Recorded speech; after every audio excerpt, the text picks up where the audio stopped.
గుంటూరు సిద్ధార్థనగర్ లో మాజీ మంత్రి అంబటి రాంబాబును వైసీపీ నగర అధ్యక్షురాలు నూరి ఫాతిమా, మాజీ ఎమ్మెల్యే తెల్లం బాలరాజు శనివారం పరామర్శించారు. ఇందులో భాగంగా నూరి ఫాతిమా మాట్లాడుతూ రెడ్ బుక్ రాజ్యాంగం ఫలితంగా రాష్ట్రం రెడ్ జోన్ లోకి వెళ్లిందని, అంబటి ఇంటిపై దాడి జరిగే సమయంలో పోలీసు వ్యవస్థ పనిచేసి ఉంటే ప్రస్తుతం ఈ దుస్థితి వచ్చేది కాదని తెలిపారు.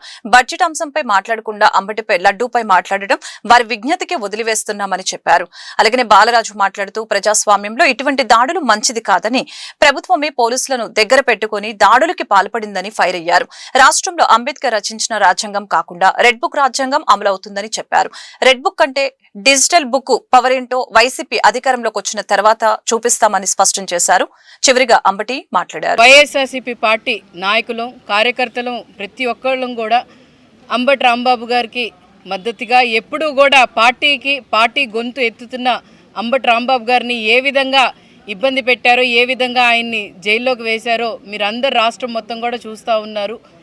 ఈ కూటమి ప్రభుత్వం ఏ మాటకి రెడ్ బుక్ అని పెట్టిందో తెలియదు, కానీ రెడ్ బుక్ రాజ్యాంగం వల్ల ఆంధ్రప్రదేశ్ ఒక రెడ్ జోన్లో ఉంది. ఎక్కడా కూడా లా అండ్ ఆర్డర్ దాని చేసుకొని వెళ్ళట్లేదు. ఆ రోజు 31వ తారీఖున ఇన్సిడెంట్ జరిగినప్పుడు కూడా ఆ రోజు లా అండ్ ఆర్డర్ తన పని తను చేసుకొని ఉంటే ఈరోజు ఈ పరిస్థితి వచ్చేది కాదు. మరి ఈ కూటమి ప్రభుత్వం ఎందుకు లా అండ్ ఆర్డర్ని పప్పెట్స్గా మార్చుతుందో తెలియదు.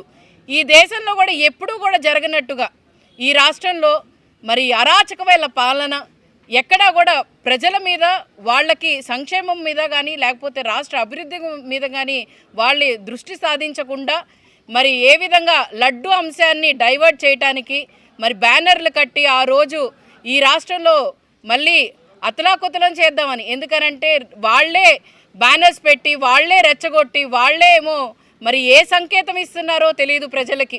వాళ్ళు మరి మీరు బడ్జెట్ చూసుకున్నా లేకపోతే అసెంబ్లీలో కూడా ప్రజల గురించి మాట్లాడాలి, వాళ్ళు ఇచ్చిన బడ్జెట్ గురించి స్పష్టంగా మాట్లాడాలి. కానీ ఈరోజు అంబటి రాంబాబు గారి మీద కానీ లడ్డూ విషయం కానీ మాట్లాడటం నిజంగానే మరి వాళ్ళ విజ్ఞతకే వదిలేయాలి. ఎందుకనంటే ప్రజలు వాళ్ళకి ఇచ్చిన అవకాశాన్ని వాళ్ళు దుర్వినియోగం చేసుకొని మళ్ళీ వాళ్ళు లా అండ్ ఆర్డర్ని యూజ్ చేసుకొని ఆ రోజు మరి విధ్వంసం ఏ విధంగా గుంటూరులో మరి చేశారో మీరు అందరూ చూశారు. మరి ఆ రోజు మీరు పెమ్మసాని గారు ఒక మాట అన్నారు, చుక్కలు చూపిస్తాము 24 గంటల్లో మా సినిమా చూపిస్తామని చెప్పారు. మరి అంబటి రాంబాబు గారు చెప్పారు, సినిమాలో ఎవరు హీరో ఎవరు విలనో మీరు చెప్పటంలో కాదు కానీ చేతల్లో చూయించిన తర్వాత ప్రజలైతే ఒక స్పష్టతగా వచ్చారు. ఒక చదువుకున్న ఎంపీగా, అలాగే విదేశాల్లో ఉండి వచ్చిన ఎంపీగా మరి ఏ విధంగా పరిపాలన చేయాలి, ఇప్పుడు దాకా కూడా ఏ సంస్కృతి లేని మరి గుంటూరు జిల్లాలో ఈరోజు మీరు ఏ విధంగా తీసుకొని వచ్చారో ఒకసారి చూశారు. ఈ సినిమా హిట్ అయిందో ఫ్లాప్ అయిందో మీకే వదిలేస్తున్నాం. ఈ సినిమాలో డైరెక్షన్ ఎవరిదో కూడా ఒకసారి మీరు ప్రజాస్వామ్యానికి మరి ముప్పు లాంటిది. మరి ప్రజాస్వామ్యంలో ఇలాంటి హింసా దాడులు ఉండకూడదు. కానీ ఈరోజు ప్రభుత్వమే ఈ ఘటనని మరి ప్రోత్సహించింది. ప్రభుత్వమే దగ్గరుండి పోలీసు ద్వారా సమక్షంలోనే మరి ఈ సంఘటన జరగడం అనేది మరి దుర్మార్గం కూడా. మరి అంబటి గారి ఇల్లు, కార్యాలయం మరి ఏ విధంగా ధ్వంసం చేసేవారో రాష్ట్ర ప్రజలందరూ కూడా చూశారు. ఇంట్లో మహిళలున్నా కూడా లెక్క చేయకుండా, మానవత లేకుండా చొరబాడి విధ్వంసం కూడా సృష్టించారు. ఇలాంటి భయానకమైన పరిస్థితులు ఈ రాష్ట్రంలో ఉంది.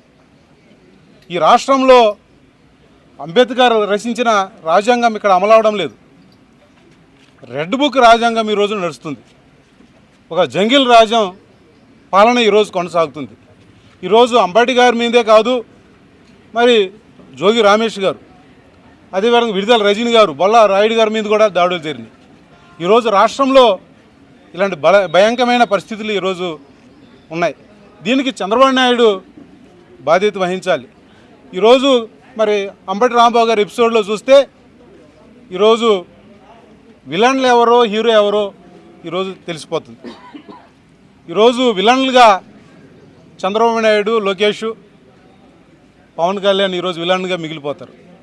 నిజమైన హీరోగా మన అంబటి రాంబాబు గారు ఈరోజు నిలిచిపోయారు. ఇలాంటి సంఘటనలు రాష్ట్రంలో నాయకుల మీద, కార్యకర్తల మీద ఈరోజు దాడులు జరుగుతున్నాయి, హత్యాయత్నాలు జరుగుతున్నాయి. ఇంకా ఎల్లకాలం ఈ ప్రభుత్వమే ఉంటుందని ఈరోజు చంద్రబాబు నాయుడు గారు భావిస్తున్నారు. ఈరోజు రెడ్ బుక్ రాజ్యాంగం కంటే మా డిజిటల్ బుక్ ఎంత పవరో రేపొద్దున మా వైసీపీ ప్రభుత్వం వచ్చినప్పుడు మేము